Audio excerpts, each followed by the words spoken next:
Welcome to the Trading Sliders Podcast.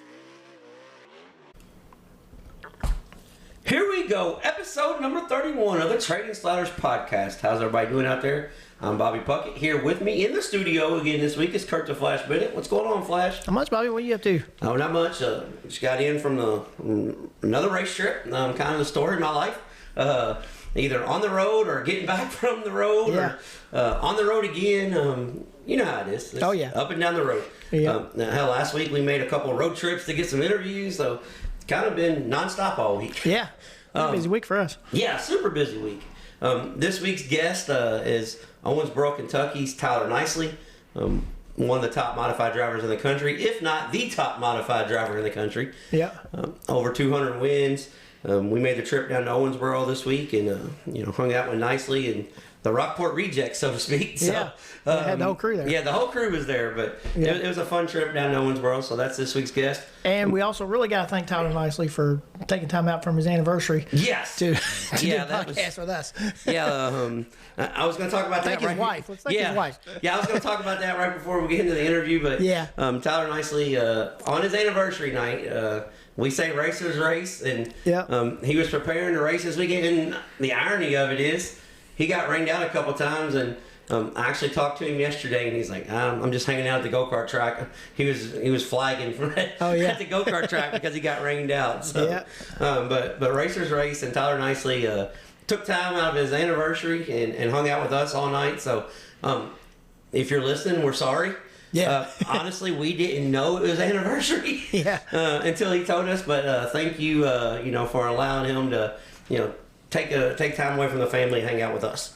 And hang out with the Rockport Rejects for another night. Yeah. Because I'm sure there's not enough of that going on. Yeah, I know it. This week's show being brought to you by Diesel Boys LLC. Brandon Hooker and the guys over at Diesel Boy, they do all automotive repairs, specializing in diesel trucks. So if you need anything diesel work related, or if you're in the southern Indiana area and you race the Sportsdrome, Salem, Brownstown, and you need race car parts, aluminum, all different types of stuff here in southern Indiana, get with Brandon Hooker at Diesel Boys LLC.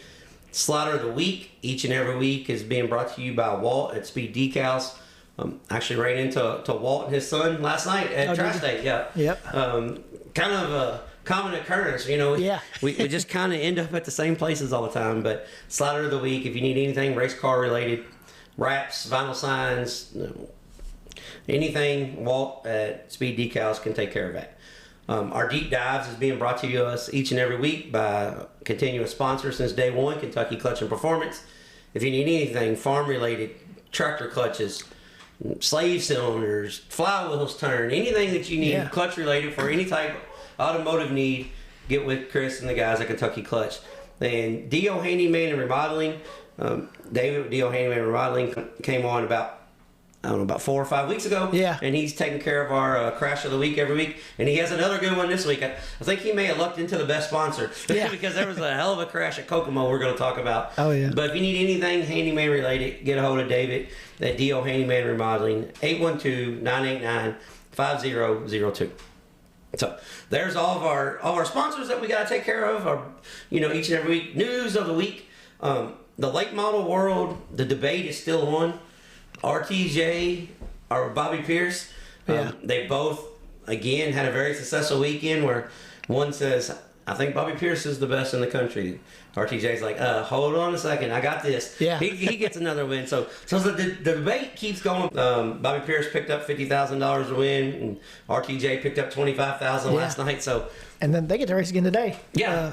Lucas Oil does. Yeah, Lucas Oil and USAC are Sunday night events. So by the time this is out, this probably may be out Sunday night by the time, but if not, they raced last night. Yeah, exactly. But we're going to get into that. And then the World of Outlaws Sprint cars, Battle of the Bull Rings this weekend, ultra exciting, ultra high pace, kind of like rocket ships in a gymnasium for the last 2 nights. Yep. So we're going to talk about that. The USAC National Midgets finally get going after, it seems like forever since we've seen a midget race. Yeah. But it was a damn good one. The wait was worth it. So USAC National Midgets were at Kokomo.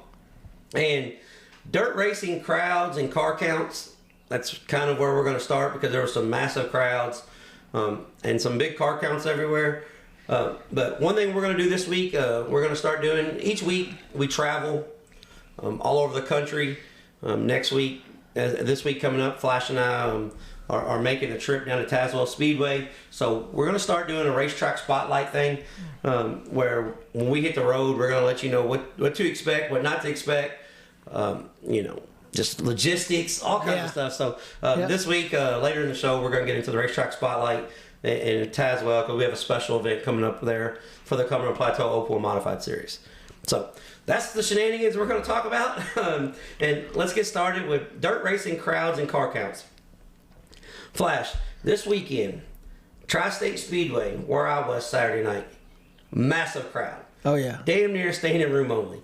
Talladega Short Track, they had to delay the start for an hour to get the people in. People were backed up into International Speedway Boulevard. Wow, that's pretty cool. Massive crowd. Georgetown, Delaware for the Lucas Oil race. Yeah. Sold out. Yep. Absolutely sold out. Could not get another person in. Jacksonville Speedway for the World of Outlaws Sprint cars. Sold Friday out. night. Sold out.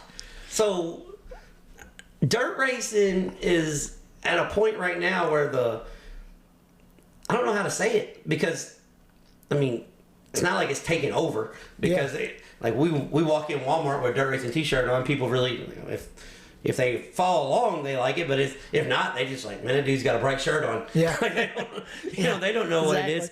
But the crowds that are showing up at these racetracks in droves, I think dirt racing's in a really good spot right now. Yeah, and it doesn't look like streaming is hurting anything right now.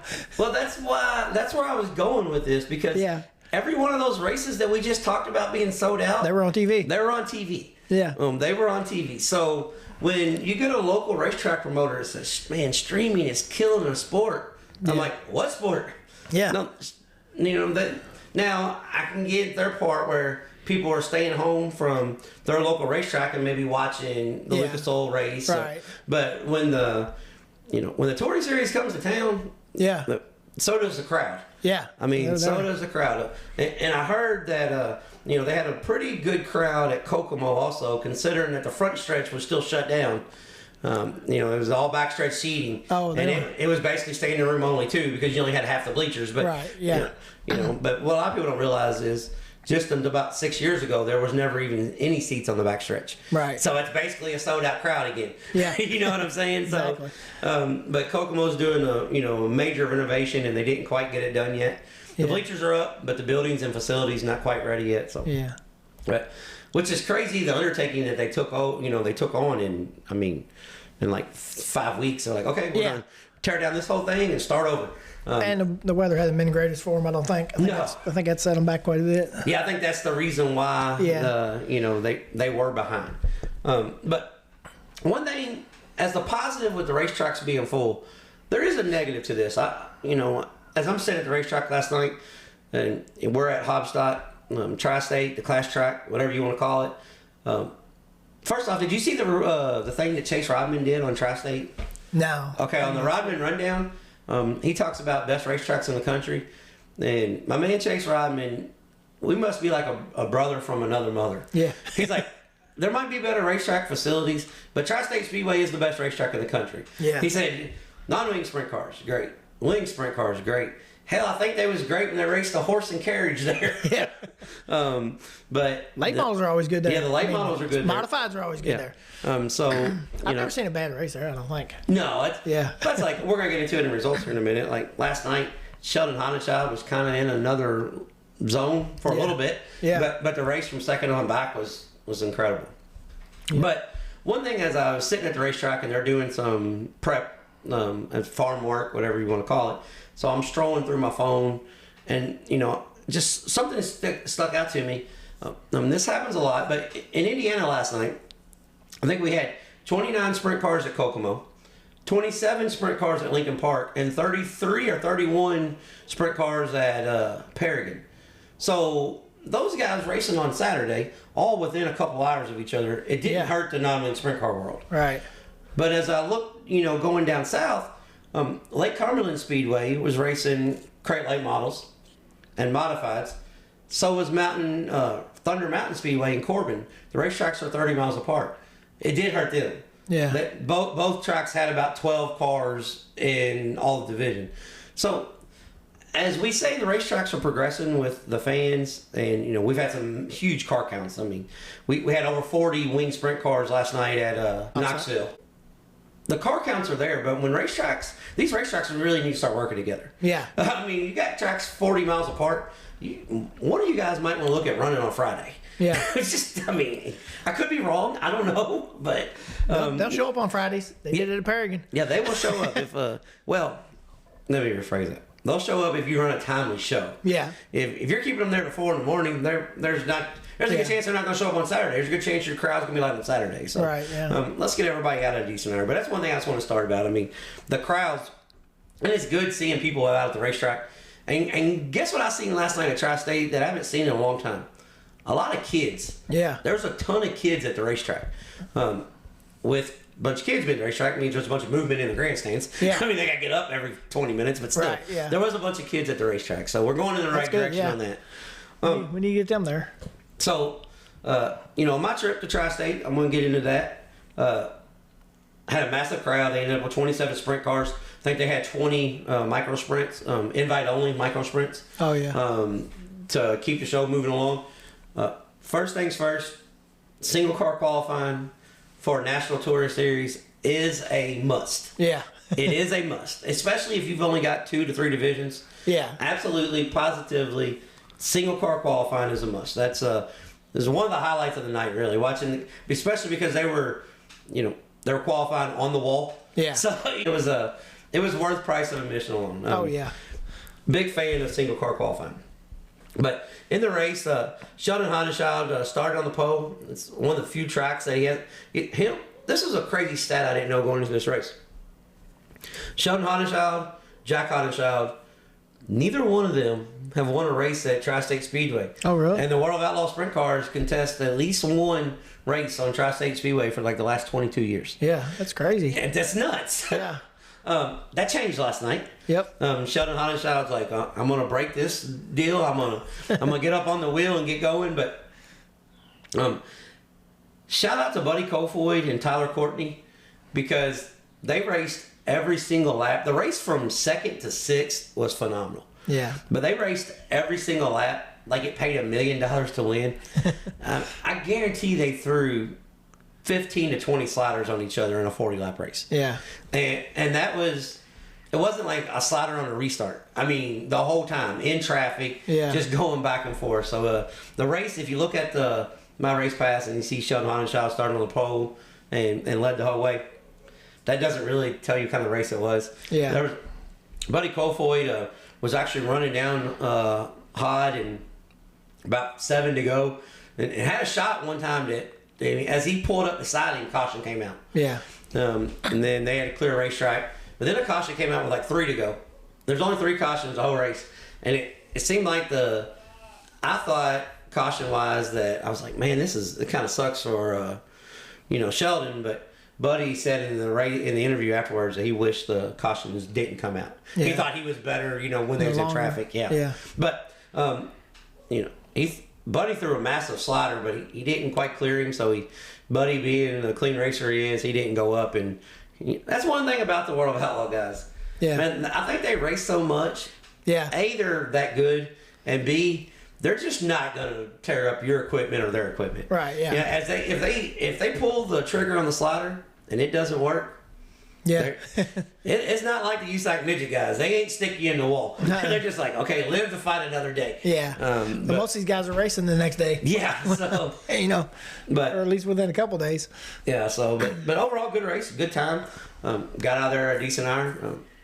Massive crowd. So exiting I thought was going to be a pain, but we got there early enough that we got to park like flash. I was like 3 cars from the road. Oh yeah. Yeah. So once we got to the car, we just pulled out. So my tip, if you don't like sitting in crowds, get to the racetrack about 1:30. Yeah. Because that's what I did 6 hours before hot laps because I had some business that we had to attend to that we'll get into here in a couple later shows. But get to the racetrack, about 7 hours early. I mean, there's it was a beautiful day. We hung out, got to see Kyle Cummins and caught up with Clinton Bowles. A bunch of previous guests.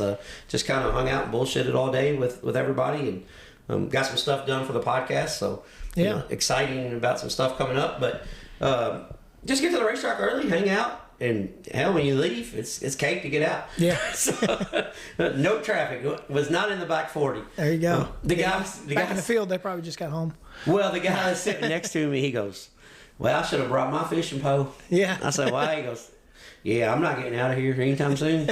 I mean, I'm parked on the pond." Yeah. They do a good job getting people out there though, because they open that road up both ways, and then they get people out pretty quick, really. Oh, speaking of doing a good job, they moved the pit gate to the back. Oh yeah. Where where you come in. Right.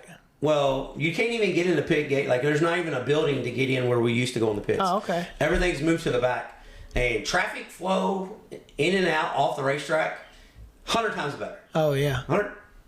Now, there's a little downside. You sit on the back stretch or the front stretch, you got to walk to the back stretch to get in the pits. Yeah. There is no cross gate. Right. Hell, that's just part of it. Yep. I mean, it's not like it's that long of a walk anyways. Yeah. I mean, but if you're pitted in the back of the pits anyways, you're just walking outside the track instead of inside the track. Yeah. It's the same walk. Yep. Same difference. But overall, good, fun trip. Had a blast. Friday's race events, we was able to catch up with this one. Lucas Oil Late Models were at Georgetown, Delaware. They ended up with 28 cars. Devin Moran took the win over RTJ and Garrett Albertson. One thing I want to say before we get deep dive into this, but Garrett Albertson and Dalton Wilson. Yeah. We've been saying it for a while. They're kind of on the come up. If you race on the national tour for a couple of years and you get your teeth kicked in, you're only going to have two options: either get better or quit. Yeah. And both of these kids say we're getting better. Yep. Great runs by Garrett Albertson and Dalton Wilson all weekend. Yeah. So hats off to them. And I know Albertson, he's kind of a big track specialist, but Dalton Wilson's more of a short track guy. So this is a good runs this weekend. Yeah, for both of them. But Devin Moran took the win over RTJ. RTJ started on the pole. I don't know if it's the first lap, may have been the first or second lap. Because Friday Flash, this is one of those days where I had all three TVs going. Yeah. So I had everything going. So, but when RTJ got in that push, I thought he was done for, because he fell back to like 6th or 7th. And I was like, man, that kind of sucks, because RTJ is so good here, and he just screwed up on corner entry. But you and I was talking. I think he was just saving his tires a little bit. I mean, I know he didn't want to push back to 6, but still. Right. But it looked like when he got back there, he just rode around for a while, and then when it's time to go, he went. Yeah, but he kept running up around the fluff a little bit, just I think to save his tires. Yeah. Well, and I think he was trying. He wasn't losing a whole lot, so I think he was just trying to. Well, I think he was trying to.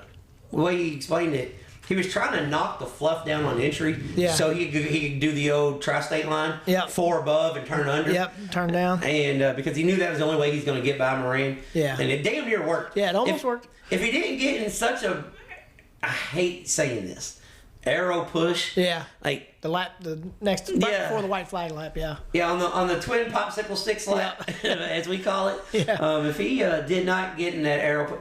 First off, man, we have to do something about the arrow. Yeah. Like, I don't know what the answer is, but I'm not going to provide you a solution. I'm just going to be one of the guys that bitches about it without an answer. I don't know. Yeah. But something needs to be done. Yeah. I mean, if you run up on the back of a guy and then you lose your nose and lose 10 car lengths, that's not good for anybody. Put a wicker bill on top of him or something. I don't know. I don't know what the answer is. Like, take the right front fender off. I don't know. Run left front fender, right front open one. I don't know what the answer is. But I hope they figure it out. Especially for the bigger tracks. Oh, yeah. It doesn't seem to bother them for the smaller tracks, but for the bigger tracks, we've got a little bit of an issue. Yeah. But had a good finish anyway, so nevertheless. But RTJ, he threw a Hail Mary at the end and almost got it done. Got beat by a nose. 0.77 is what it was. Yeah. I think it's pretty close. Pretty close finish. Yeah. And also Friday night, the World of Outlaws Sprint cars were at Jacksonville, Illinois. 35 cars signed in. Had a late arrival though. And I got to hold on a second, Flash. That's breaking news in the garage area. I forgot to tell you. Yep. I can bet on World of Outlaws stuff again. Oh yeah. I guess Churchill lifted the the gambling thing with DraftKings, so I can bet on World of Outlaws. Okay. So I put my money down. They must have cut them in. Something happened. So I put my money down, and I was like, you know what? I'm gonna make some money tonight because Brady Bacon and Carson Macedo runs good at bull rings. Yeah. So I bet Brady Bacon and Carson Macedo. Brady Bacon and Carson Macedo run second and third. I would have been okay if some asshole named Kyle Larson didn't decide to show up 20 minutes before race time. Yeah. Wasn't even on the board to bet. And so Young Money calls Paul Silva and says, "Where are you at?" So I was like, "Well, I'm in Texas because, we race Arkansas Wednesday." Yeah. And he's like, "Okay, well, meet me at Jacksonville because it's going to rain here tonight. I'm not hanging out at the dirt track in Talladega." Yeah. So he gets a flight in, late entry, shows up, and Kyle Larson does Kyle Larson things. Oh, yeah. Start at 6, rip the cushion, and to the delight of the sellout crowd, pumping their fists. They got to see Young Money and work in Young Money ways, but yeah. So much for my $25 I laid down. So I was like, well, I'll be damned. Yeah. But it was going to be good. Brady Bacon, I probably shouldn't have bought a Brady Bacon t-shirt last night, now that I think about it. Because, he cost me money. I should have told him he owed me a t-shirt. But, yeah, he just couldn't get it done with Larson there. Yeah. So, but Young Money doing Young Money things. Yeah, he's usually pretty good if he shows up somewhere. Yeah, he's one of those guys, like, if he's there, he's there. Yep. That's and shout out to Kyle Larson who flies across the country, at 4:00 on a Friday. Yeah. Just because hey, we can make it. So just so we can race. He don't have to do that. I think he's probably got enough money now. He really don't have to go race like that. Well, yeah, I think he's. Hold on a second. I didn't have this on the notes, but did you see where he just turned down a 4-year, $190 million contract? Oh, did he? Yeah. He told Jeff Gordon and Rick Hendricks that he wasn't signing for 4 years if he would sign a 2-year contract. Yeah. So, sounds like to me, Young Money might be getting closer and closer to his retirement than people know. Yeah. So, we might see him a lot at the dirt track. Yeah. But, yeah, I think, not a good way to say this, but I'm pretty sure he has a lot more fun at the dirt track. Well, that is a good way to say it, because I have a lot more fun at the dirt track. Yeah. I know he goes there to make money in NASCAR, but he's Well, I seen an interview last week floating around, and he was talking about, since he won a championship, the guy asked him, would you take 20 wins a year without a championship, or 3 wins a year with a championship? Yeah. He said, I've already won a championship. I want to win every race. Yeah. So I was like, yeah, he really doesn't really care about the championship. Yeah. As much as you guys wanting to, newsflash, he goes to run the Indy 500. Yeah. If he can't make it back to Charlotte, he just can't make it back. He don't really care. Yeah. I did see where he hit the wall up in Indy the day practice. He smoked it pretty the wall good. Down. Yeah. Luckily, he didn't get hurt that. But did you see his interview? Yeah. He's glad he wrecked his first IndyCar wreck and lived to talk about it. Yeah. I'm like, well, that's a good way to look at it. One way to look at it when you're doing 220 mile an hour. What was really funny was, so the poor lady doing the interview, she goes, so tell me what happened. He said, well, I got tight in the corner, and her eyes got about as big as basketballs. She had no idea what he was saying. He said, well, the understeer. He had to tell me, like she had no idea. She's like, what? He's like, well, I got tight and just drove it straight in the wall. Yeah. He was making his qualifying run. I said, Young Money, you may not want to qualify like that. You may not make the race. Yep, I know. That's crazy. The World of Outlaw late models at Talladega Short Track, 100 laps, $50,000 to win, and 44 cars on hand. Bobby Pierce started third, and Bobby Pierce did Bobby Pierce things. Bobby Pierce took the win over Zach Mitchell, and shout out to Jimmy Owens for running third. Jimmy Owens, it's been a while since we've seen him, land on the podium board. Yeah. And, I'm glad to see the O-Show, especially for guys like us who are, late model and modified guys. It's good seeing guys like Jimmy Owens get out and do things he used to do. Yeah. But, big crowd, phenomenal event, but about 30 laps into the 100 lapper, the race was over. Yeah. The track locked down. It just is what it is. Yeah. Happens. And they also had like think 27, 28 USCS sprint cars, and Dale Howard took the win over Derek Hagar. Yeah. I was wanting Hagar to win. We kind of adopted the Derek Hagar after he beat everybody's ass last year. So he's kind of a adopted driver of ours. So. Yeah. Yeah. But on to Mars left. We got a couple races left, and we'll get off here and get to our interview this week. But the Mars race at Peoria, Illinois, this here is going to be this week's Slider of the Week, brought to you by Speed Decals. And Slider of the Week goes to Ryan Unziker, the El Paso Express. He started 14th and won the Mars late model race over Jason Fager and OP Mike Spatola. Peoria's had really good track the last 2 weeks. Yeah. I know last week there was a video going around of Chase Holland and Josh Harris Sliderfest in the modified race, but yeah. Ryan Unziker took the win there. Really good race. Really, Unziker did it all over on the top and bottom, and then they had 35 of the Mars Modified Series, and this name kind of sounds familiar. You're talking about modifieds in Illinois, but the Madman Michael Lefford started 6th and took the win over Cole Followay and Kyle Hammers. So yeah. Illinois guys doing Illinois things at Illinois racetrack. That's right. So that was this week's Slider of the Week. And last race we want to talk about is, well, actually, no, two. First off, I didn't get to see this, but Sportstrom Speedway, locally here, they ran in the Midwestern Figure 8 Championship, 75 laps, the longest continuous running figure 8 race in the country. And Mark Tunney picked up the win. Flash, you say, well, okay. Yeah. Because I didn't see the race. You didn't see the race because we were doing other stuff. Right. But, Mark Tunney picked up the win. Well, yeah, okay, he normally wins. But for a racetrack that you supposedly can't pass that, he picked up the win from 9th place. Yeah. So that's pretty good. And if you looked at it, my race pass, there was not a lot of green arrows. So Mark Tunney was in another level. Yeah, oh yeah. He usually is. Yeah, but the marksman Mark Tunney picked up the win. So I know they had a big crowd over there too for the Outlaws, and the weather was nice. So hats off to Mike Gibson and the guys at the Sportstrom, because they dealt with weather all week, had to move stuff around, but they were still able to get in the longest continuous running figure 8 race. Yeah. And last but not least, the USAC were supposed to be Friday and Saturday at Kokomo, Indiana, for the USAC for the Kokomo Grand Prix, but weather decided, hey, Friday we're just going to water it enough for you where you don't got to do much track prep Saturday. Yeah. So they moved it to Saturday and Sunday. Yep. Ended up with 26 cars. Jacob Denny took the win, started 5th, took the win over Cannon McIntosh and Dazen Persley. Kevin Thomas Jr. was leading for a while, and Denny was running down. I mean, threw 3 or 4 sliders on him. This could have been our Slider of the Week, really. Yeah. But Unziker passed every car at the racetrack, basically. So, yeah.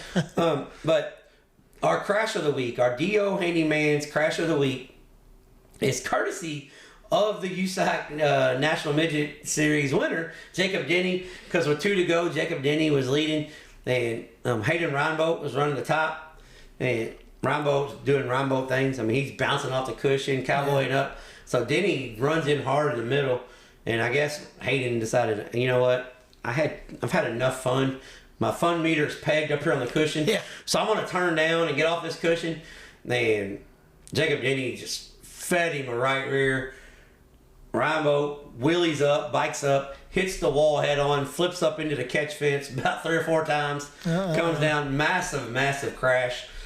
So if anybody's wanting to buy any gear, Hayden Reinbolt, they sell shirts at the racetrack, and they're going to need a race car to fix because this thing was root wadded. Yeah. But Jacob Denny apologized in Victory Lane. That's rare nowadays. Yeah. Usually you just wreck somebody and it is what it is. Yeah. But he apologized, and he said, man, I just screwed up. He was running the top, and when he wasn't, I was already there, and I just fed him the right rear. So off to Jacob Denny for acknowledging that he just flat ran over a guy. Yeah. But it happens. Yeah. The racetrack spotlight that we were going to talk about, do real quick on this. Each week we're going to talk about where we're going. If you need to check it out, or on even sometimes if we're going somewhere, we'll tell you maybe you shouldn't check it out because we're honest like that. It just is what it is. But this week, racetrack spotlight is Tazewell Speedway in Tazewell, Tennessee. It's a third mile high bank, And high not, straightaway. not your regular high bank. Yeah, not your regular high bank. I mean, if you're in the Louisville area and you think Salem Speedway, think about that on the straightaway, and then think about, you know, if Salem decided to get really mean in the turns and put that on the turns, because that's what Tazewell Speedway is. Up next at Tazewell, Saturday, May 3rd, they have the Jeff Wilgenberger special. It's the 28 modified special, $2,028 to win, $228 to start, $228 for fast time, $128 for heat race wins, and $28 a lap bonus for every lap you lead in the A main, 28 lap A main for the Cumberland Plateau Open Modified Series. For a 28 lap race, this is going to pay really good. Yeah, it's going to pay really good. And the thing about Tazewell is, Tyler Erb said it best last week. He said, everybody needs to go to Tazewell one time in your life. Oh, yeah. He said, I tell everybody that. He said, well, I'm even going to kind of just steal his words. He said, the racetrack is sketchy, but it ain't nowhere near as sketchy as getting a hauler in that damn place. Yeah. I mean, the road to get in Tazewell is enough to deter a lot of people. But when you get there and you see the 40 degrees banking, you're like, holy hell. But Tazewell, it's on the mountainside. You're in the middle of the mountains. Yeah. It's a beautiful racetrack. Oh, it is. The facility, it's not really the greatest. No. I mean, but it's really good for what they got. Yeah. I mean, where they're located, they really can't get top-notch buildings in there. I mean, but for what they got, it's you know, it's not state of the art, but the racing itself, I mean, you got to hold your breath for every time the cars are on the track. Last time I was there, Jimmy Owens won, and they did an interview with him. He said, man, this place, he said, every single time I come here, he said, it's totally different. He said, most places you go, it tries to push you out the right side of the race car. He said, this place tries to push you through the bottom of the seat. Yeah, he said it's the most amazing place he ever raced. I mean, well, the G-forces at Tazewell are, I mean, you just have to go one time. You just have to. You don't understand how the cars are even staying together going through the corner because they go in the corner so fast. It's crazy. And when you crash at Tazewell, you crash really hard. And it's more than one car. Yeah, well, and that's the reason why a lot of guys don't really go to this place. But if you're an open wheel modified racer, it's been about 6 years since they've had a race at Tazewell. We've been teasing this for months. Oh yeah. But it's time, and I'm really excited about this. So if you drive open wheel modified, or if you just want to see race cars go really fast for good money, get your ass to Tazewell Speedway this weekend. It's gonna, and we'll talk about it in the upcoming events also. But our racetrack spotlight this week is Tazewell Speedway. It's one of those places. I've been to 328 of them. There's another new shirt. Get your ass to Tazewell. Yeah, get your ass to the Taz. Yeah. I'm about to start selling gear, man. Yeah. But yes, get to Tazewell Speedway this week. It's one of those places. I've been to 328 racetracks across the country, and you know it's in my top 5 because of speed alone. Yeah. Sometimes you don't get all the slide jobs that you want, but the guys are going so fast, you appreciate the slider that didn't happen. Yeah. But that's it for this week. We're gonna get off here, and I got one more thing. Oh, one more thing. Yeah, it's we don't even never cover this stuff. It's a drag racing thing. I just wanted to mention about Brittany Forrest doing 341 mile an hour. 341 That's crazy. That's John Forrest's baby girl. Yeah, that's the fastest anybody's ever went in. Where were they at? Charlotte. Where okay. they do the 4 lanes. Yeah. So that was kind of pretty cool. I thought maybe our female listeners would like to hear about it. Yeah, that's nuts. Kicking all the guys' butt. Yeah, 341 mile an hour. I mean, yeah.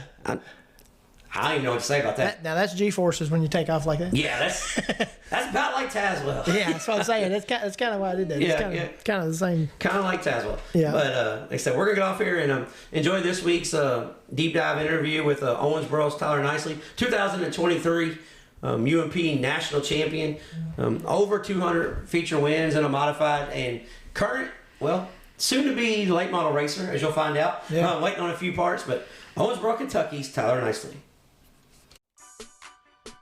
It's time for the Trading Sliders Deep Dives presented by Kentucky Clutch and Performance. Here we go on Trading Sliders Deep Dives. This week, Flash, we have a guy that wears many hats. He's a modified racer, a street stock racer, a late model wants to race, but he's waiting on equipment. Yeah. A racetrack promoter / owner, a go-kart champion, and a dad with another baby on the way. And a crew chief. And a crew chief, a pretty good crew chief. This week's guest, Owensboro, Kentucky's Tyler Nicely. How we doing, Tyler? Good. How are y'all? We're doing good. Thanks for coming on. Yeah.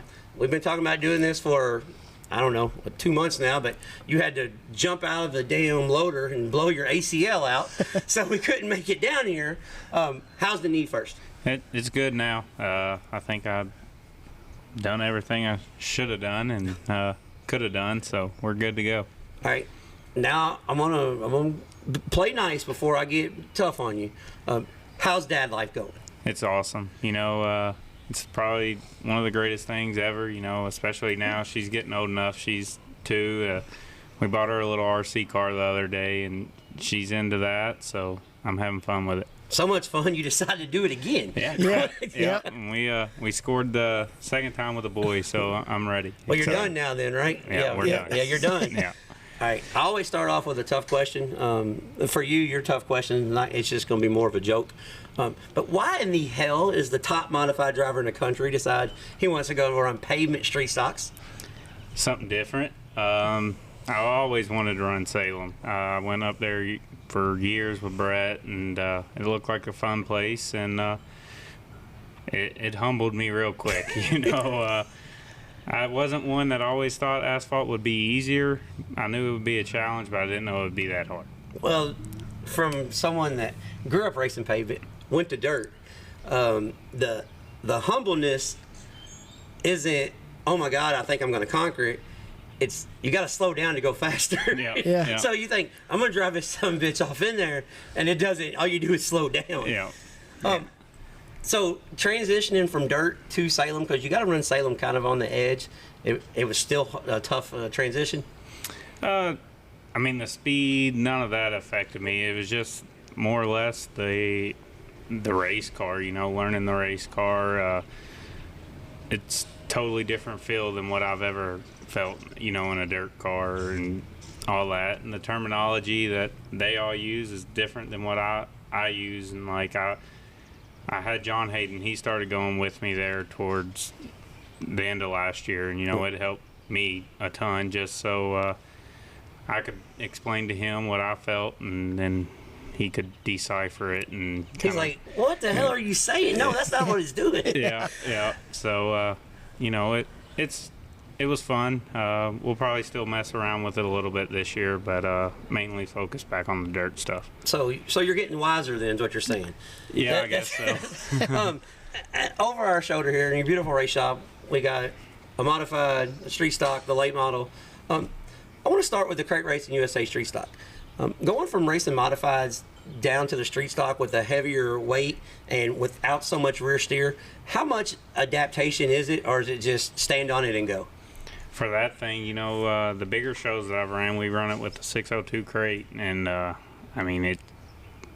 it's kind of I feel like I can look at my cell phone, driving it. Everything's just so much slower, and I don't even consider them things street stocks anymore. I grew up watching street stocks be, full body cars and everything. I feel like that's more of a late model. Just it's essentially a B mod. Yeah, it's a B mod with fenders, is what it is. Basically. Yeah, it's a square tube frame, and it goes around the racetrack pretty well. Yeah. Being one of the top modified racers in the country, and you and your buddy Fallaway, and you guys are from right here in Owensboro, Kentucky. How in the hell do two guys from Owensboro, Kentucky say, you know what, we're going to conquer the modified world and go to Illinois every weekend?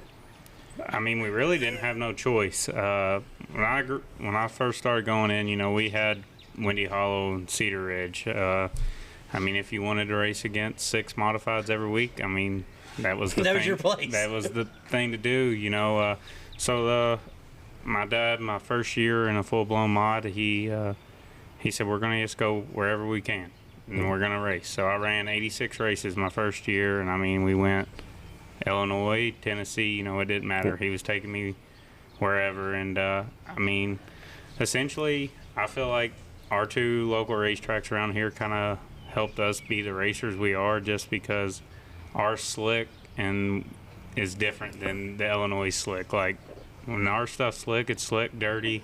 There's really nothing to get a hold of, you know. And then you go up to Illinois and they're black slick. I mean, yes, it's slick, but you still got grip. Yeah, their black slick is what you guys hot lap on. Yeah. Yeah.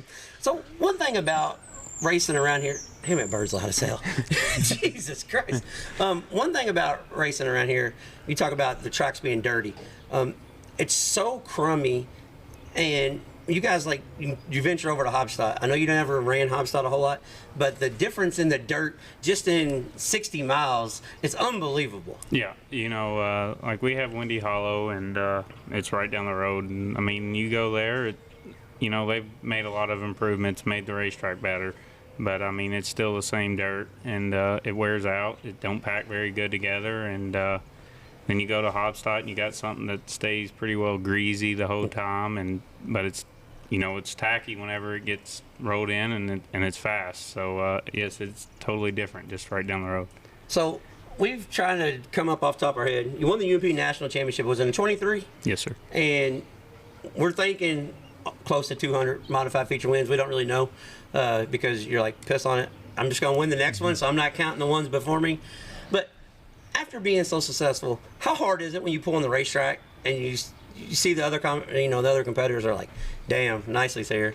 I mean, does that ever get, like, I don't know, like, complacent, or is it just, you know, I'm here, I'm going to try to win, and we're going to go on? No, I mean, I feel like that's what I worked my whole career for. You know, I started out, and I mean, when I was going to Illinois, I was the one getting my butt kicked every weekend. You know, I was Mike Harrison, all them. You know, you knew what was coming. You knew what was coming every time you went. So I mean, just chipped away at it. You know, kept our heads down, and finally got a program good enough. You know, I feel like now I can go anywhere in the country, and I try not to worry about anybody. Well, say that's because they're worrying about you. See, that's how it works. You know, when you're young and you're starting out, see, you're still young in our eyes, but 15, 16 years in a modified, you're damn near old man now. Yeah. So, you know, now they're worried about you. But when you go to, like, Florida and then you come back and you run the bull rings, how much different? Because I know the elite cars drive straighter than other brands. How different is it for you to say, okay, we're at Volusia, I got to keep it straight. Okay, I'm at Brownstown Bull Ring, now I got to twist it up. I mean, I still struggle with that, even being in a modified as long as I have. You know, after getting an elite car, you know, you gotta teach yourself again. You know, you want to drive straighter. That's what the car wants. So whenever you go to an Illinois Bull Ring where you got to bend it in qualifying, and you know, sometimes I still struggle with that. But there, you know, 2023, you know, I felt like I couldn't really do no wrong. You know, it was just natural, and everything. Yeah, you won like 70% of your races that year. Yeah, it was really good. And I mean, we even last year, before we just totally quit mod racing, you know, I had that car. I think we ran 15 times and won 7 or 8 of them. So that's pretty good. That's pretty. I mean, that's okay. Yeah. I mean, for a guy that won all the time, I mean, really, you only won 7 times. Yeah. I mean, I see why you got rid of it. You was off your game. Yeah. I was getting beat. I didn't like it. You're like, I suck so bad at this. I'm going to go run a payment street stock because that's going to be really easy. Go up here and race against Chucky and Brett. Yeah, this is easy. Yeah, and then get my butt whooped on that too. Well, see, last year was a bad year then. It was. You got your ass kicked a couple times. You say, buddy, I don't know if we can't cuss around here or something, but I mean, you got your ass kicked in the mod. You got your ass kicked in the street stock. You blew your ACL out. I mean, so this year you decided, hell, piss on, I'm going to go late model racing. Yeah, that was the plan. I mean, we planned on having the motor whenever we got back from speed weeks, and that kind of fell through, looking like more of June now. So I wasn't going to sit around until June, you know, and not race. So luckily I was able to get this mod, and we'll go try this again. Yeah, because that's like 4 whole weeks away. Yeah. Well, I mean, that's terrible. I had to wait a month or two to get. Because for a guy that's raced 70 to 100 nights a year every year, last year you ran 25 nights. Does it feel like you're doing nothing? Because you said you know, I don't want to sit around. Does it feel like okay, this is crawled to a halt. I'm only racing 20 nights. I mean. Well, after I won the national title, I told my dad, you know, I wasn't being cocky, nothing like that, because I still feel like I can get beat at any given time.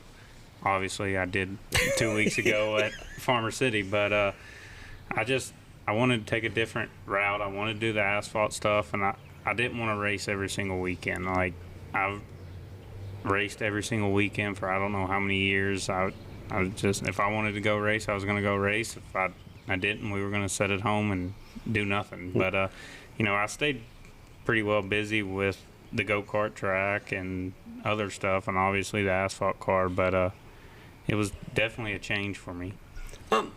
Is there any burnout from, because you've been doing this since you was 12 years old, essentially in the modifieds, so 16 years of every weekend. Is there a point where you're just like, I don't know how much longer I'm going to do this?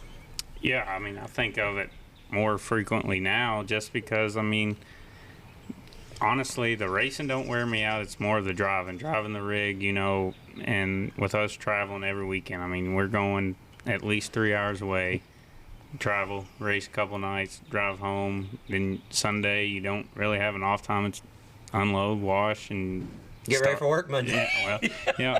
Luckily, my dad owns his own salvage yard, so I help him when I can. That's a good way to put it. Yeah, it works out good. Your schedule is a little different than most people's schedule. So is that why you got into promoting the go-kart track? Because I know you got a love for go-kart racing, and I'm giving you shit because I'm wanting you to turn it into a micro track. Because, I announced for a modified series, I race modified, but I'm a non-wing sprint car guy at heart. Like, if you give me an option, that's what I'm going to do. So is that reason why you got into promoting? Well, I had a go-kart track. It was a little asphalt track just outside of town that we started doing just a little Wednesday night stuff, and it went well, and we ended up losing the track.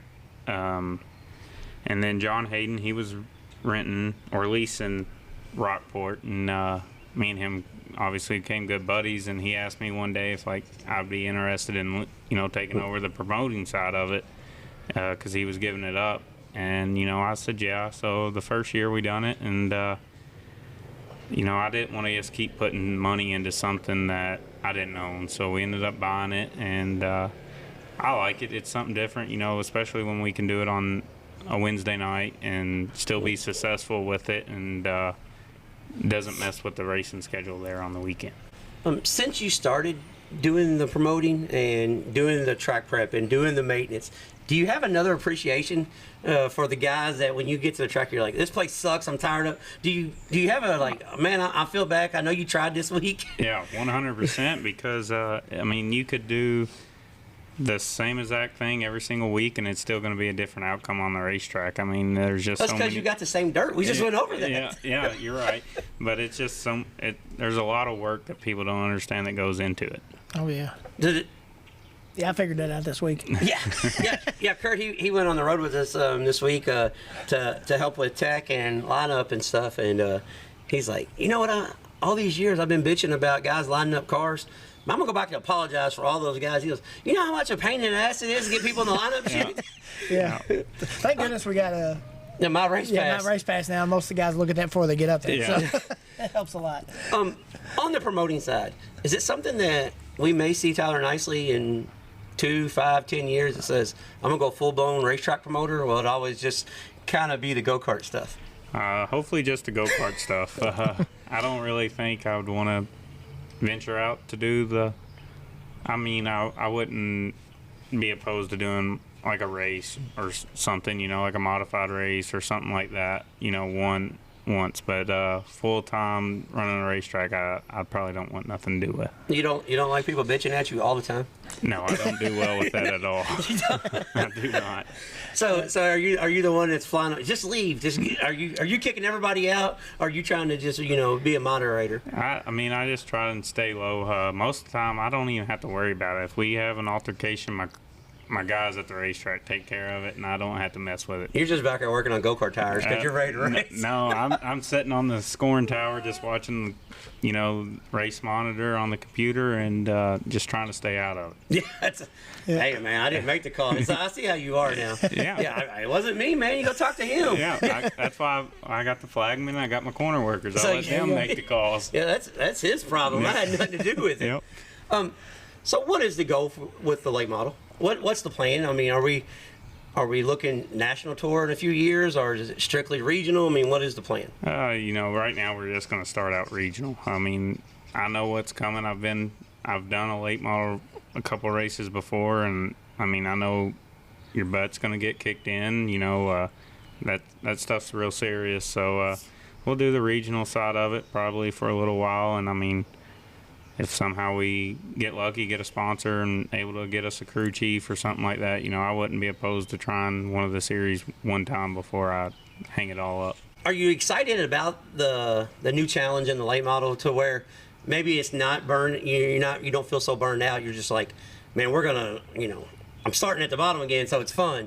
Or is it, I've been at the top so long, at the bottom, I'm really not cool with that? No, that's kind of why I want to do it. Just start all over. It's not really starting over, but pretty well. Just a totally different aspect of racing and all that. So, I'm looking forward to it. No.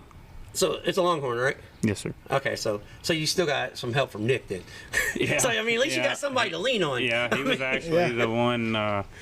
When we figured out we were going to get one, I had a few different options what I was looking at, and I called him, and he hooked me up with Ty, and Ty took care of me on the car. So we got it. It's completely ready. Just waiting on a motor, really. How much help is Nick Hoffman? Because a lot of people, I'm a Nick defender, because a lot of people misconception, he doesn't really want to help the guys because he's racing. So I'll let you explain it before I give my side of it. But how much help is Nick Hoffman? He was a big help for me, for all them years. We traveled up the road together doing the Summer Nationals, and I feel like we had a pretty good friendship. So anytime I wanted to or needed to call him, I could call him and he would answer. And still today, like if I'm, I feel like now I can build a race car, and I know what I want, so I do my own little deal. But even if I have a question, I still call him, and he'll shoot me straight and get me pointed in the right direction. The Summer Nationals, because that is quite frankly the hardest 24 days of racing there is. The modified don't get all 30 days, which thank God for, because you guys need a break occasionally, especially for the $1,500 that the race is paid. Yeah. We're going to get into that whole thing in a second. But how much do you learn on the Summer Nationals? Because you can be on the highest of highs, and by the end of the week, you could have 3 DNFs and tore up parts. So, how do you, I don't even know how to ask this. How do you approach the Summer Nationals when you decide you're going to do it? The best way to do it is you think you're prepared and you're not. You get out there and you realize you don't have everything that you need, but it can be really good for your program or really bad. You go out there, you string a couple wins together, your momentum, the confidence is up, and then, like you said, you go out there and you get a couple DNFs and everybody's down, the crew's down, but like I said, we done it for I don't know how many years there, ran as many as we could, and I think it makes you better just because every single night you got a totally different racetrack, you're racing at different places, and I think it helps a lot. Well, you guys race on the road, so it's 3 hours every time you go, so you've always dealing with, all right, we got to get our crew where we're going to stay, what we're going to do, who's going to rough it this week, who's got the floor and the toter. But when you go out and run the Summer Nationals, it is such a strain on everybody involved. Has there ever been a night where you guys were like in, Peoria, was like, I'm going to whoop you before it's over with, and we're going home? Oh, yeah. When we first started it, that's how it was. And then luckily the last, I got hooked up with Gordon Curtis, and he's out of Little Point, Indiana. So the last couple years that I did it, that's where we went and stayed, and kind of was able to get our minds off of racing. We would go golfing with them, and just go back to reality for a little bit and get our minds off racing, and that actually helped a lot. Just stepping away from the race car on your off days instead of going somewhere, parking, working on it, and still staying in race mode. Yeah. You said, you can pretty much build the car yourself now. When Cole decided he was going to go run Speed Weeks this year, he said he wasn't going unless you could go. Have you ever thought about maybe just, okay, I'm done driving, but I want a crew chief? Because, you kind of have Lucia figured out. Because we all know Cole. He's good, but he wasn't that damn good. You know what I'm saying? So, do you ever want to, say, hey, this is an option? Maybe on down the road, maybe when I get older. I still feel like I can still get it done. So I'm going to continue to race as much as I can.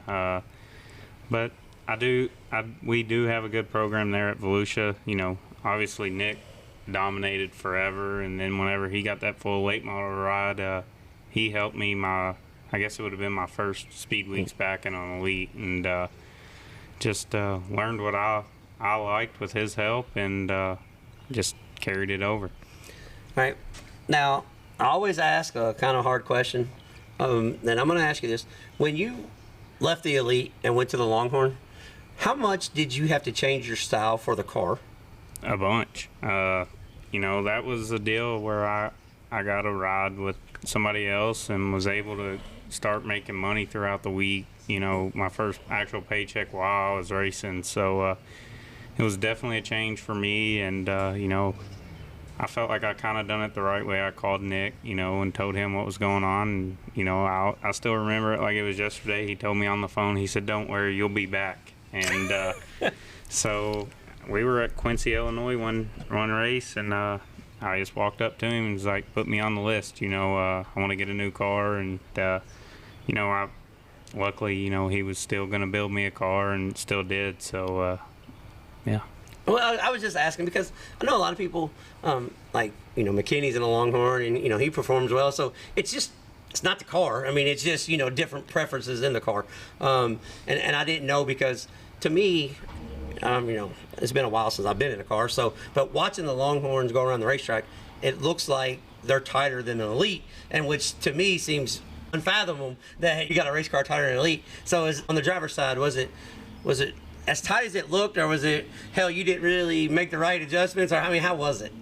I mean, the car was not bad. You know, it just honestly didn't fit my driving style there. I mean, yeah, I felt like they do not turn as good as the elite cars, you know, in the front end, and then whenever, you know, you get more traction in the rear that you feel like you need, then obviously the front end can't turn, and then, you know, you're fighting a battle. You're fighting a battle. But, you know, I still had a little bit of success in them cars, but, you know, I just feel like for my driving style, and I was way more comfortable with an elite. All right. Growing up here in Owensboro, every time I've come this way, I always ask all the guys in this area, you know, you said you liked Salem. With Kentucky Motor Speedway and the greens, the Waltrips, why did you transition into dirt and not pavement? I mean, what was the deciding factor? Well, my dad raced dirt street stocks, obviously, and then my mom, she actually ran mini stocks for a while. So I grew up at the dirt track. I was at the dirt track every weekend playing toy cars in the dirt, you know, and so your parents raised you right. Yeah. That's what you're saying. Yeah. So you know, whenever it was time to start racing, you know, Dad got me a new Shaw car, and we went E-Mod racing, and that was our table's breaking on us. So we just went dirt racing. Well, I'm glad you did. I think there's a lot of guys in the modified world probably wish you wouldn't have. Yeah. They probably would have been like, man, it'd been nice if he would have went down and just followed Brett to Whitesville and then go on to Salem. But now you was talking about your dad not being to the races for a while with you. Did that happen when you started running asphalt? Yeah, I mean, no, it actually started before. It started before, and you know, he actually did come to a couple asphalt races last year. He's not a big fan of watching, you know, which, Yeah. I mean, I'm just, my little brother still runs asphalt, so I can say it, but who is? Yeah, I mean, I still say the same thing, you know. All the I ran boys 30 years on asphalt and was at the asphalt track for 35 years. So, all my boys, they say it's boring, but I mean, I agree, it is boring to watch, but it's totally different when you're behind the wheel, you know. Well, it's a new challenge. Yeah, it's a new, especially at Salem. You're in a heavy street stock car on a hard, narrow tire, where you think you can turn to the bottom and you just keep going. Yeah. So, I mean, and I got to go to, you know, we went to cool places, you know, Salem, obviously, Winchester. We actually got to run Bristol, and then Nashville, which is probably my favorite. that's what I was going to ask you, because I've run all of them also. I like Winchester the best. because Winchester, I feel like you could actually roll up on somebody and stay there. Where Nashville, you got to kind of outbreak them. You know, like if you're not going to roll up there and pinch them. Yeah. And well, I didn't get to go to run Bristol. The Frank Kimmel Street Stock Series was already done by then. But yeah, that's when I was retiring. That's when I was getting out of it. Yeah. Because I raced dirt, and well, I started off on pavement, and we went and ran dirt, and then like I had that midlife crisis thing, kind of like you. So I was I built a CRA Street Stock, and we didn't do much racing after I built it. I tease everybody. I say CRA stands for can't race anymore. You're just done racing. Yeah. So I know you got your daughter, and you said you got her an RC car. Does she enjoy going to the races, or is it something that you're just gonna kind of let her make the decision? Hopefully she stays away from racing. We all joked. That's what we all hope. Yeah. We all joked whenever we were having her that I wanted her to be the golfer. I wanted her to play golf and all that. But she does enjoy the races, I believe, and like we got a little RC track there at the house in the garage, and so the last couple nights, you know, me and her just go out there, and I do the controls, but she sits there with me and watches. So I don't know, maybe I mean, she's got all the opportunities with us having a go-kart track now. You know, well, that's what I was saying. She's got you got a slew of go-karts, you got a go-kart track, and you got 3 cars in the building.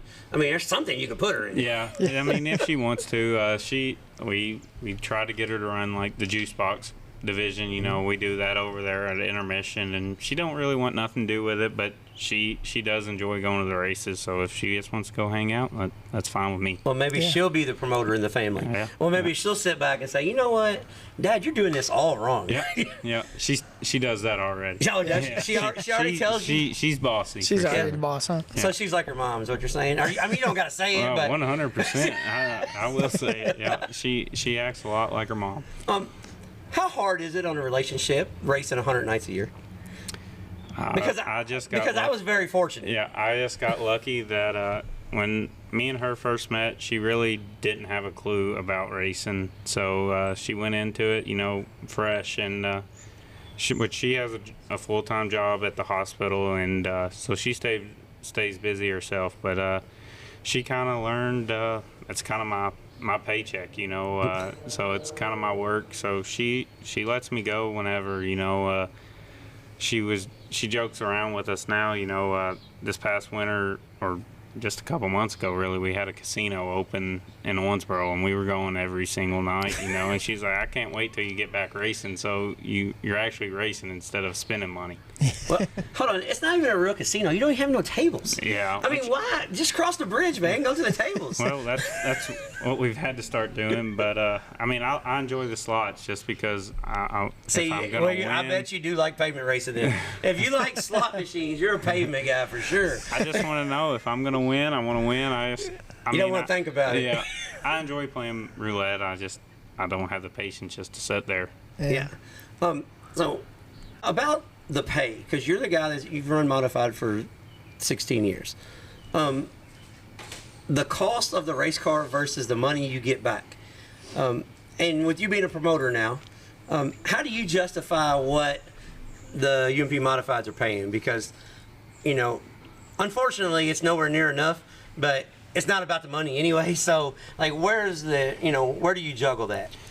Just thankful for Jonathan Clayton in the Mars series, you know, to somewhat put something together that we can race for decent money. But, you know, really in 2024 last year, that's kind of what I told my dad, you know, it's kind of pointless to go race a modified for $1,000 for a weekly show when realistically it's costing $700 or more to drop that back door on the trailer and race for a night. So, you know, when I was young, I didn't care about the money side of it. You know, like right. My dad's taking me to race. Like, we're gonna race. But, you're like, hell yeah, Clarksville, Tennessee, $300 tonight. Let's go. Yeah. Thank you, Scroggins. Yeah. So now that I'm older and kind of realize, I mean, it doesn't make sense. You know, especially like when we go down to speed weeks. You know, you're racing for $1,000. You travel 12 hours. You're putting 3 new tires on every single night. It sucks because I feel like we modifieds 90% of the time put on the best race of the night, you know, at the races. But I would luckily now we're starting to see a little bit of money, but I still feel like there's a lot of room for improvement. Well, it's funny you said that, because I had this same conversation with a car owner on the way up here, because I work for the Cumberland Plateau Oval Modified Series, and every one of our races is $2,000 to win, $200 to start minimum. We got some $3,500 to wins and a couple of $5,000 to wins. But the guys in East Tennessee and Eastern Kentucky and Virginia, West Virginia, in that area, they don't realize how fortunate they are for the series that they have, because the local tracks there are paying $400 and $500 to win. Yeah. For a mod race. And I had that same conversation on the way up here. I was like, listen, you may not agree with the call that was made, but if you start to feature, that's the same as running second at the place your other option. Yeah. So I mean, I wish modifieds were in this area would. I kind of wish we would all get together and kind of adopt the UMP rule, but kind of open it up a little bit, kind of like the USMTS stuff. You didn't do much of that racing, did you? I never did. The closest thing was last year when we went out to that first 100,000 to win at Mississippi Thunder. First off, that chart's badass, isn't it? Yes. Yeah, that's right up your alley. Yeah, I can't wait to go back. Yeah, and you went to the XR race this year too, right? Yeah, I drove the Jerry Foster ride. Yeah. Cole got you that ride, right? Yeah. Because you were crew chiefing, and you said be pitted next to him, and they needed a driver. Yeah. So you owe all of this year's modified stuff to Cole. Yeah, that's right. Well, I mean, that's Cole sitting over our shoulder here, but how the XR deal works out.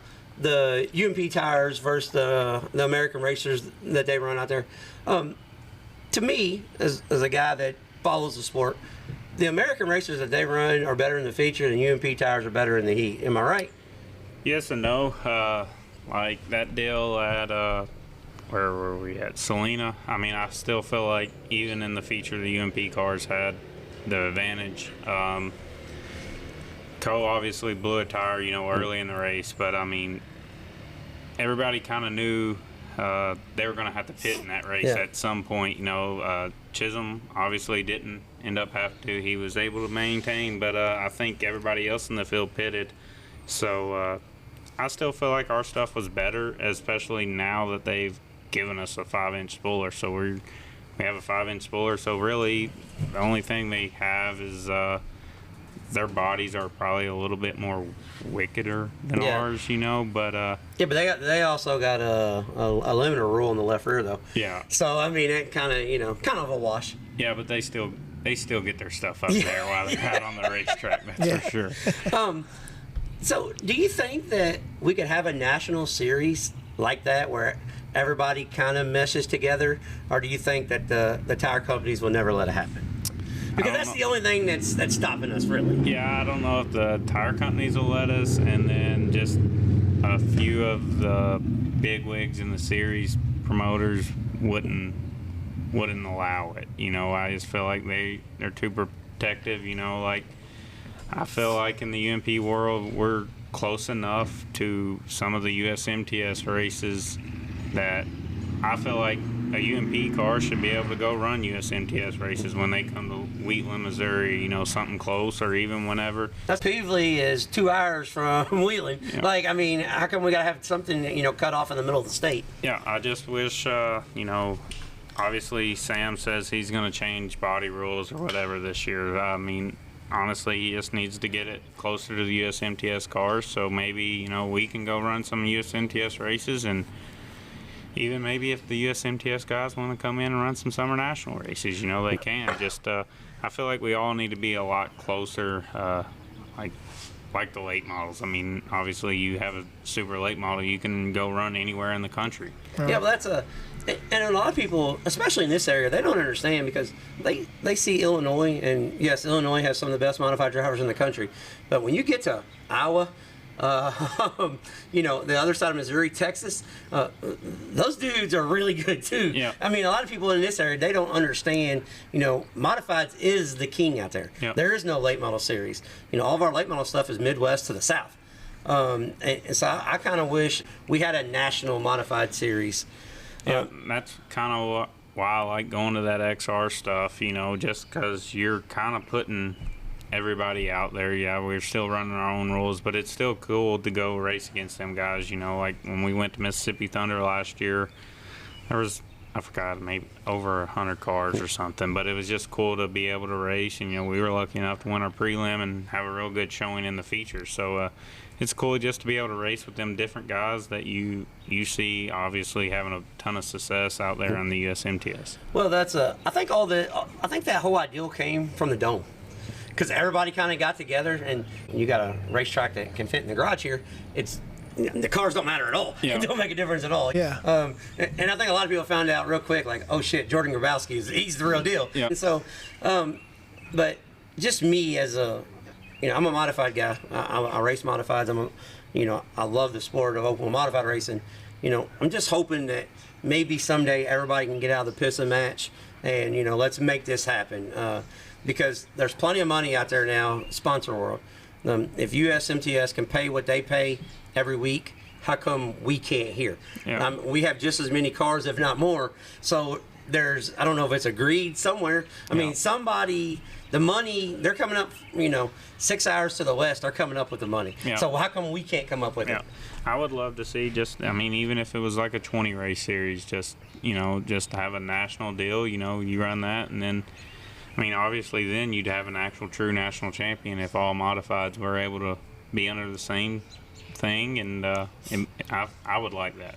Have you ever been out to the IMCA Super Nationals? No, the guy that does my shocks, Ryan from Jarovitz, I've been on him the last few years, like, find me a ride, find me something, I want to come out there and just witness it. You have to. Yeah. Oh, It's the most incredible trip you'll ever make. Yeah.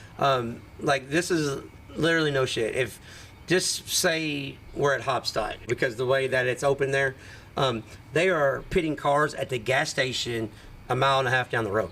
Yeah. Like Walmart is across the street, and that's where half the haulers park. Like, the whole town shuts down. It's crazy what they pull off in that week. Yeah. If I don't ever get to race, I definitely want to go out there and watch one time. You have to go one time. Yeah. It's they call it racing vacation, and I don't know where the vacation part came in, except for you take vacation from work. Yeah. It's hard on the race fans, it's hard on the track crew, it's hard on the concession ladies. Yeah. It's hard on everybody. That's what I was gonna say. It's harder on the race fans as it is the racers. The almost. racers, you only got to be ready for one 15-lap qualifying race that day. Yeah. But it is crazy the amount, and they'll do track prep, and it takes 7 minutes to rework the racetrack completely. Yeah. They got 3 tractors, 3 water trucks, and like 6 pack trucks. The tractors till it, the water trucks water it, and the pack trucks pack it, and make 4 laps, and it's done. Yeah. And it's ready to go racing again. So that's something they do it every 10 heat races. Yeah, that's something you need to check out for in that big go-kart race you have up here at Rockport. Yeah. All right, last thing, Rockport rejects. Like, where did that come from? Because last year Cole had to wave the flag because you retired, and Charlie's doing. He's a tire guy now. Charlie don't even race no more. So really, how this all came about is when I first got back into go-karts, it was just a small operation ran from my house garage, and we called ourselves the Metal Arc Mafia, which was the shop was on Metal Arc. So then you're gangster, man. Oh, yeah. You're down here in the hood. Yeah. So then I get Rockport Raceway, and Charlie Mefford, what he's good at is coming up with stupid stuff. He's calls us the rejects of Rockport. So it's just kind of stuck. Leave it to Charlie. Yeah. So this whole fancy Rockport reject thing is because Charlie's been an idiot. Yeah, pretty well. Which, that's what he's known for, is being an idiot. Yeah. So, it works out. He sold a bunch of shirts for being an idiot. Yeah. Yeah. Yeah. He was the lucky one to do that. Yeah. You could have done it. No. I feel like if I ever done that, my dad would have whooped my butt. 100%. Your dad would beat the hell out of you. Yes, 100%. He said, no, this doesn't happen. Yeah. Well, speaking of that, before I get off here, in the modified world, how much is T-shirt sales? How much does that help you get up and down the road? Because I know everybody says, I know it does at the late model world and the sprint car world, but do you really sell enough shirts to justify the cost of getting them, bringing them to the racetrack and being a pain? If you're Charlie Mefford, yeah, probably. My deal was before I went to Race Ranch, like, I had a big problem. I just gave everybody T-shirts. It was, Yeah. you know, and then mom and dad are on my butt that, oh yeah, we spent all this money and We spent $15,000 on T-shirts. We got $200 back. Yeah. So you know, now the race ranch deal, you know, at least we get a quarterly check, you know, and get a little bit back. But I haven't made enough to go racing full time like Charlie did. Well, unfortunately, Charlie needs to sell some more shirts because he's retired now. Yeah, So I mean, what kind of guy's going to sell shirts for doing tires? Yeah. Well, you know, I enjoy when he gets to race, but it is nice when he don't race because that just gives me an extra crew hand. Yeah. Well, we appreciate you coming on. Like I said, the guy wears many hats. He's got a baby that he's adoring, and then he's got another one on the way because obviously they don't have enough cable channels down here. There's down here in Owensboro, they still got 3 TV channels, so we're just gonna have another baby in the middle of race season for some reason. Did not plan that one out correctly. Oh, well, Yeah, now you said that we're sitting at the back of his shop right now, just so everybody knows. And I'm looking around, and I'm seeing all kinds of TV antennas that you don't see around my house. Yeah, exactly. We're short on TV channels. Yeah. But the best thing about having a baby in race season is the wife's going to be off work, and we can go racing. We Yeah. can hit the road and go racing. Yeah, Luckily, that's cool. we're lucky enough to have a toter home, so she'll be able to just hit the road and go racing with us. So now all we need is the motor to get here so we can might be able to catch him summer now. Hold on a second. I said I was done. So if you get the motor in June, are you just going to go run like 15 races of the Summer Nationals right off the bat with the late model and say, yeah, I'm here, boys? No, probably not. Well, I'm probably going to run the mod quite a bit this year, maybe. When I do get the motor for the late model, obviously we're going to race, but Charlie's out here chasing Charlie's bunnies. chasing rabbits. Yeah. Are you serious? Yeah. I mean, Charlie, we're on 11th Street. The crackheads are going to come by and start calling you cuz. Yeah. But, all right, guys, that was Owensboro. You got anything, Flash?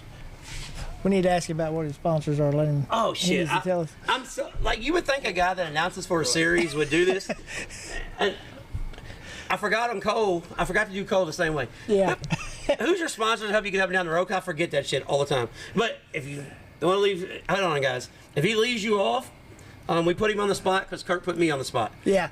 Yeah. So, well, luckily we're sitting here in the shop, so maybe I won't forget none. But of course, obviously, my mom and dad, you know, they're the ones that got me started and let me do all this. But Ted Brown's Quality Paint and Body, D&J Auto Parts, Kelly Trucking, Lucas Oil Center, Diggers Rent-A-Fence, AAA Exteriors, Curtis Garage and Wrecker, Mullins Race Engines, Elite Chassis, Steve Tong's Home Improvement, Jarovitz Motorsports Shock Service, and I think Kevco. That's about it. And of course, just everybody that helps me. You know, I got crew guys that volunteer a bunch of their time just down here at the shop with me, and then that hit the road with me on the weekends.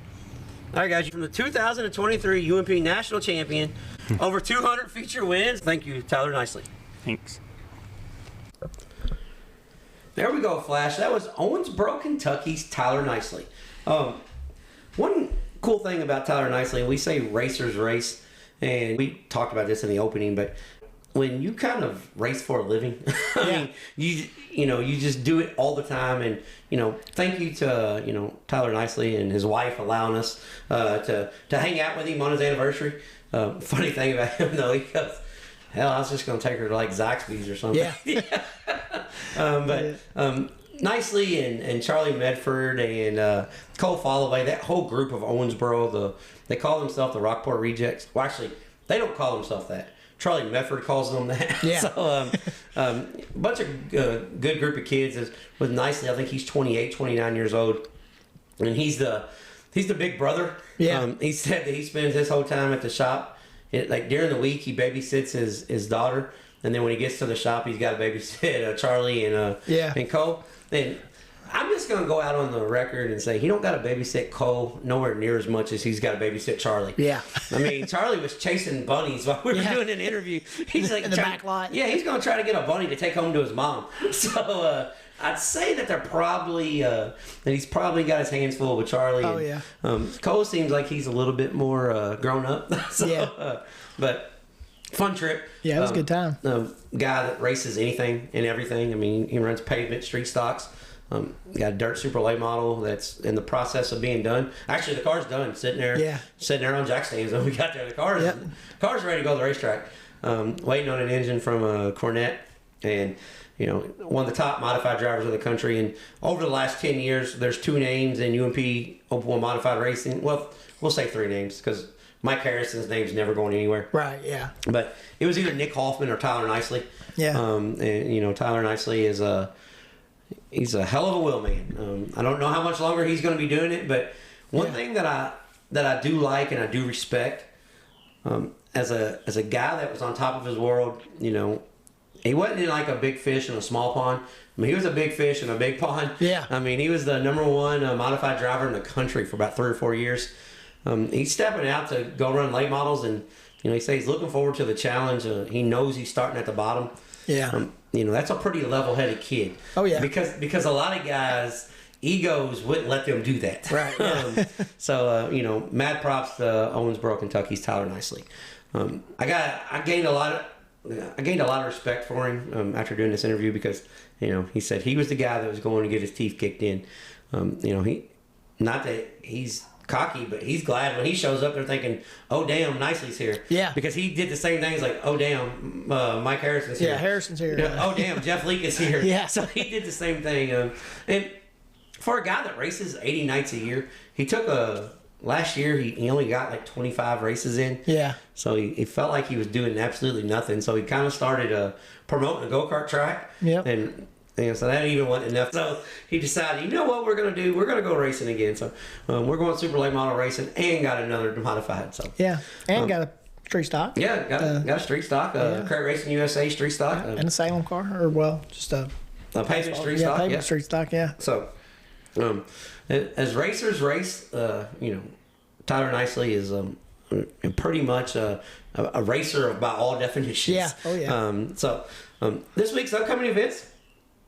Flash, if you love racing, you will absolutely, positively love this week. If you love watching racing during the week, you're going to love this week.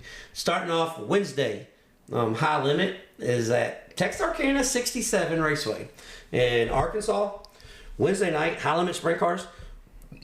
I'll be honest with you, I kind of wish they had the USRA mods there. Yeah. Because Friday night at Texarkana, on the TV to the left, we didn't talk about it, but no, the Texarkana mods was on. I had them up and going on the left side, and Jesus Christ, did they put on a race? Yeah. They were ripping the cushion. I mean, it was phenomenal. So that's my only downfall. I love High Limit's midweek money series, but I wish they had at least one support division. Just one support division. Just one. Them, yeah. I mean, I'm not asking you to beat the track all night, but for guys like me that love racing, and I mean, I like the pieces they do, and I will take no support divisions over not having midweek racing. Right. Like okay, it's fine. Let's just. But for the fans at the racetrack, and to give the drivers just a little bit of time. Yeah. If you tear something up, it'd be nice to have at least one support division. And selfish for me, I'm just kind of wish the USRA, USMTS mods were available. Well, if I was there, I'd wish that because I was the one usually tearing stuff up. Yes. But so Wednesday night we start off there. You can catch that on Flow. Yeah. As always, all the High Limit stuff is on Flow. But Thursday, Friday, and Saturday, World of Outlaws late models. I haven't been to this place, but it's on my bucket list. Mississippi Thunder Valley Speedway in Wisconsin. Check this out, Flash. Thursday night, $10,000 to win late model. Friday night, $10,000 to win late model. Saturday night, $75,000 to win. Man. 75 stocks, as the kids say. And then you catch all that on Dirt Vision, Mississippi Thunder Valley. So if you're looking for a racing road trip and you're like, man, I want to find a cool place to go, Mississippi Thunder Valley is that cool place to go. If you're looking for a racing road trip and you say, I want to keep it within a few hours. Yeah. Friday night, Circle City Raceway, Friday, May 2nd. The Lucas Oil Late Model Dirt Car Series makes their inaugural event at Circle City Raceway. Yeah, that's going to be a race right there. I'm heading up there Friday. Yeah. That's my plan Friday. Circle City Friday, and the Cumberland Plateau Mods Tazewell Saturday. But Circle City Raceway, $15,000 to win. Yeah. Gonna be a phenomenal show. Absolute phenomenal show. And then if you want to do a double header for the Lucas Oil Late Model Series, because we're pretty fortunate we get to Lucas Oil and World of Outlaws within traveling distance here. But this year you can do a double header pretty easy if you're in the Northern Kentucky area, if you're in the Louisville area, if you're in the Central Indiana area. This is a pretty easy double shot. Saturday, Florence, $15,000 to win Lucas Oil Late Model Dirt Series. So racing for some good money this weekend. The late model guys got all kinds of money. They'll both be phenomenal races too. Yeah, and also Saturday, one support division, and this support division has been gaining steam like no other. The Northern All-Star Modified Series is the support division at Florence for the Lucas Oil Late Model. So if you're a late model modified fan, Florence Speedway is a place for you to be Saturday night. Yeah. Flash, if you're a fan of sprint cars, like I am, but I can't make this trip because we've got other obligations. Right, yeah. But if you're a fan of sprint cars, let's race 2 at Eldora, Friday and Saturday. Check this out, Flash. Friday night, USAC National Sprint Cars, World of Outlaws Sprint Cars. Wow. Saturday night, USAC National Sprint Cars, World of Outlaws Sprint Cars. Yeah. So it's all sprint cars, all Eldora. Yeah. So high speed, major slide jobs. Yeah. You'll get to see 2 wing, non-wing. Yeah, you get to see 2 different disciplines of sprint cars. And I've been to this event one time, and it puts into perspective how fast the wing cars are. Yeah. But it also puts in perspective how out of control the non-wing cars are. If you're a fan of one and not the other, this is a great event where you could go and be like, okay, I see what they're what they like over there. Right. Yeah. But yes, that's going to be a great event at Eldora Friday and Saturday, and perfect time of the year where the weather's just a little bit cool. Yeah. Because if you're ever at Eldora in June for like the Dream, or you go there for the King's Royal, oh my God, it's almost miserably hot. Oh yeah. It's like an oven in the middle of a cornfield. So best time of year to catch a race is spring and fall at Eldora. And the last race we're going to talk about, the Cumberland Plateau Open Wheel Modified Series. We covered this in the racetrack spotlight, but they're at the Bad Fast Tazewell Speedway. If you're an open wheel modified competitor, you got, especially in the East Tennessee, Central Kentucky, Indiana, Ohio area, Virginia. Yeah. You guys have 2 really big events that you can go to this weekend. And I'm going to say this politely because I work for one of the series, so I can kind of give you a little backdrop. But if you enjoy racing, if you're a modified racer and you enjoy racing for big money, you might want to support the Northern All-Stars and the Cumberland Plateau Oval Modified Series and the Mars Racing Series. Right. If you're, within a few hour drive. Guys, because if not, if we lose these touring series, like we just got the Northern All-Stars back, but the Cumberland Plateau Series, it's a phenomenal series. It pays phenomenal payouts. But if you guys lose these series, your regular shows that you're racing for $800 will dwindle down to 5 or 6. Yeah. So get out, support the series. I know modified racers are blue collar racers and they race on a budget. But if you're racing on a budget and you want to travel just a little bit, let's might as well race for good money. Yeah. So let's get out and check that out. Besides that, we say this each and every week. Our numbers are growing every week. So like, comment, share, subscribe.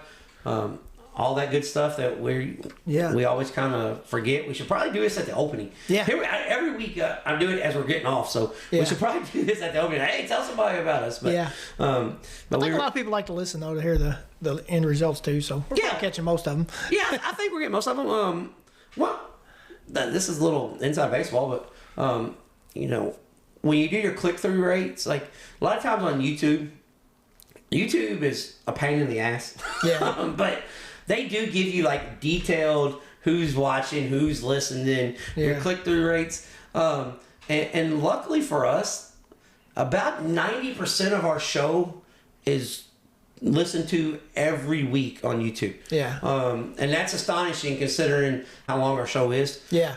Because a lot of YouTube, as I've been digging around and trying to figure out how to make things better. Yeah. A lot of YouTube is from 15 to 17 minutes. Yeah. Anything after 17 minutes, they usually check out on. But so evidently, everybody that's going to YouTube for us is going because that's where they want to listen to it. So thank you. We really appreciate it. Yeah. Like I said, we're hitting the road this week. Flash get to go be a tech man and at Tazewell, so you got to get your hiking shoes on, Flash. Oh yeah. You're going to the infield, boy. Yep. You might want to get a rope for some rock climbing or something. Yeah. And get your ass back out of there. Yeah. But, I have to wear my boots this week. well, here's the thing. I hope we do tech at the top. Yeah. Because if we do tech at the bottom, I gotta walk 3 stories. Oh yeah. 2 stories to get up there, and then another 2 stories to get up to the booth, yeah. to the booth. So I'm gonna have to call Matt this week and say, hey, we gotta meet in the middle, man. Yeah. And then maybe we can keep you out of the infield to just one time. Yeah. So, but until next time, we'll be trading sliders.